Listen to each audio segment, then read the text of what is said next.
నిజంగా ఎవరు కూడా ఎవరు సహించరాని పరిస్థితి. ఇవాళ శ్రీశైల క్షేత్రంలో లక్ష్మీనరసింహస్వామి వారి ఆలయంలో 300 రూపాయల టికెట్లు ఇచ్చే కౌంటర్ దగ్గర ఇటీవల కాలంలో ప్రసాద్ స్కీమ్స్లో అక్కడ 50 కోట్లు శాంక్షన్ చేసి వర్కులన్నీ శాంక్షన్ చేసి వర్కులు చేయించడం జరిగింది గతంలోనే. ఇప్పుడు ప్రభుత్వం అధికారంలోకి వచ్చిన తర్వాత ఈ సంవత్సర కాలంలో గతంలో ఉన్న టెండర్లను క్యాన్సిల్ చేసేయటం, వాళ్ళకి కావలసిన మనుషుల్ని వాళ్ళకి కావలసిన వ్యక్తుల్ని కాంట్రాక్టులు పెట్టుకుని అంచనాలు పెంచేసి విచ్చలవిడిగా అక్కడ దోపిడీ కార్యక్రమానికి పాల్పడడం అన్నది మనం ఈ సందర్భంగా అన్ని చోట్ల చూస్తూనే ఉన్నాం. అక్కడ జరిగిన నాసిరకమైన పనులు మూలంగా ఇవాళ 7 భక్తులు ప్రాణాలు కోల్పోయారు. ఒకే కుటుంబానికి సంబంధించిన 4 వ్యక్తులు ఒకే కుటుంబానికి సంబంధించిన చనిపోయారు. మన గోదావరి ప్రాంతానికి సంబంధించిన వాళ్ళు 3 మృతుల్లో ఉన్నారని చెప్తా ఉన్నారు. ఇంకెంతమంది ప్రాణాపాయ స్థితిలో ఉన్నారో మనకి మళ్ళీ 1-2 గంటలు కానీ తెలియని పరిస్థితి నెలకొంది. ఇవాళ ఈ శ్రీశైల క్షేత్రంలో అంటే ఈ ప్రభుత్వానికి ఈ పచ్చ మీడియా మాఫియా ఏదైతే ఉందో ఒక రక్షణ కవచంగా పనిచేస్తుందన్న ఒక ధైర్యం, ఏ విపత్తు జరిగినా ఏ ఇబ్బంది జరిగినా ఏ మరి దుర్మార్గం జరిగినా కూడా వాళ్ళు ఆల్రెడీ గార్డ్ చేసేస్తారు, కాపాడేస్తారు, వాళ్ళు అడ్డం వేసేస్తారు. ఆ ఇష్యూని డైవర్ట్ చేసేసి ప్రజల అటెన్షన్ని డైవర్ట్ చేసేస్తారన్న ఒక ధైర్యం ఈ మాఫియా మీడియా మాఫియా వాళ్ళకి కాపు కాస్తున్నట్టుగా తెలుస్తూ ఉంది.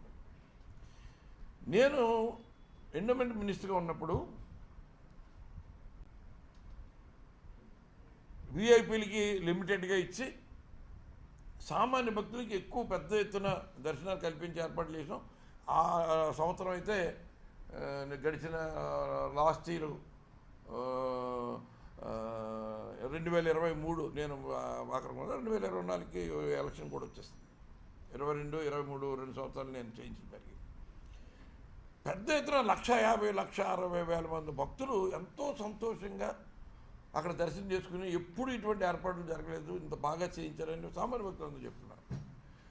ఈ విఐపీలని లెక్క ప్రకారం ఇచ్చిన దాంట్లో ఆ దర్శనం చేసుకెళ్ళిపోయిన తర్వాత ఆ టికెట్లని రీసైకిల్ చేసేసారు. రీసైకిల్ చేసేస్తే అనుకున్న వాళ్ళకంటే ఎక్కువగా విఐపీ క్యూ లైన్లో ఉండటం, వాళ్ళకి ఏదో సరైన మంచినీళ్ళు అందలేదని పెద్ద గొడవ చేస్తే ఈ పచ్చ మీడియా దాన్ని విపరీతమైన రాద్ధాంతం చేసి అదేదో జగన్మోహన్ రెడ్డి గారి ప్రభుత్వంలో ఘోరం జరిగిపోయినట్టుగా చిత్రీకరించే ప్రయత్నం చేశారు. ఇవాళ కూటమి ప్రభుత్వం అధికారంలోకి వచ్చిన తర్వాత ఈ కూటమిలో మన రాష్ట్ర ఉప ముఖ్యమంత్రి గారు ఆయన సనాతన హిందూవాదిగా కొత్త అవతారం, ఆయన ఎప్పటికప్పుడు రోజుకు ఒక అవతారమో మరి నెలకు ఒక అవతారమో ఏదో మనం చూస్తూనే ఉన్నాం. దాని గురించి పెద్ద కామెంటు చేయాలని కాదు, కానీ ఆయన చెప్పుకున్న మాటలు సనాతన హిందూవాదిగా హిందువులు మనోభావాలు దెబ్బతినకూడదని రకరకాలుగా ఉపన్యాసాలు చెప్తూ ఉన్నారు. మరి ఈ సింహాచలం ఆలయంలో పూర్తిగా ప్రభుత్వం నిర్లక్ష్యం కళ్ళ కట్టినట్టు కనపడతా ఉంది. ప్రమాదం జరిగినప్పుడు అక్కడున్న భక్తులు చెప్పేది ఏంటంటే, మీడియా కూడా చెప్తుంది ఏంటంటే, ఏ రకమైన అధికారులు కానీ, పోలీస్ యంత్రాంగం కానీ, రెవెన్యూ యంత్రాంగం కానీ ఎవ్వరూ లేరు అక్కడ. కేవలం వాలంటీర్గా ఏదో సేవ చేద్దామని వచ్చిన వాలంటీర్స్ మాత్రమే వాళ్ళు హుటాహుటిని వచ్చి అక్కడ ఉన్న వాళ్ళందరినీ బయటికి తీసే ప్రయత్నం చేశారు. క్షతగాత్రులందరినీ కూడా హాస్పిటల్కి పంపించే కార్యక్రమం చేశారు.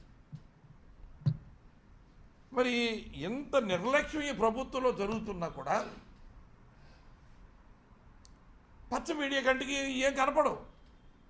ఇవాళ తిరుమలలో, తిరుపతిలో వైకుంఠ ద్వార దర్శనం టికెట్లు ముందుగా ఇస్తామని చెప్పి అనౌన్స్ చేసి వాళ్ళందరినీ కూడా ఒక పార్కులో